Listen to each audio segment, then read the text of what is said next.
Let's understand the concept of subnetting. What is subnetting and why it is required, and what is the importance of subnetting? Consider an analogy where there is a large town that does not have any street or area marking. Now, if you have to deliver a courier or a letter within that town, how would you find a house where you need to deliver this letter? It will become virtually impossible. It would take multiple days for you to figure out where this address is and how do I deliver this letter to this particular address.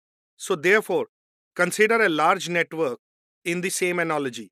Now, if you have a large network, that means there are too many systems combined under one single network, which can be pretty troublesome for a network admin to manage.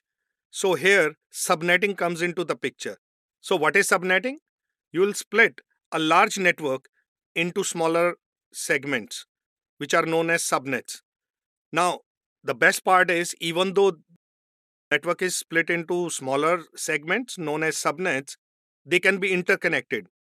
So, going forward, we will look at how they are interconnected.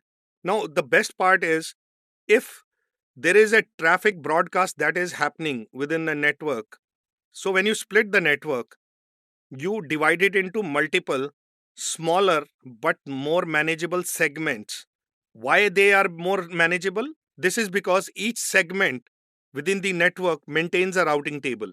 Now, if on a large network the routing table becomes huge, it becomes very large. Within the smaller segments, the routing table is maintainable and it is much smaller in size.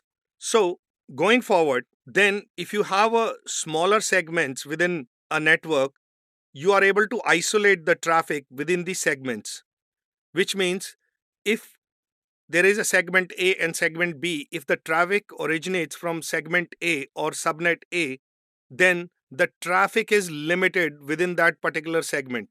Now, how does it reaches segment 2 if it is supposed to be sent to segment 2? So there has to be a router in between which will take that traffic and it will pass it on to segment 2. However, without the help of the router, the traffic will never reach segment 2. Then, smaller segments also help you reduce the network congestion, which means once a network is divided into smaller segments, it will receive the broadcast messages that are relevant to them. If something is not relevant to them, then it will not be received by them. One of the key reason is systems on the network, they broadcast messages. Now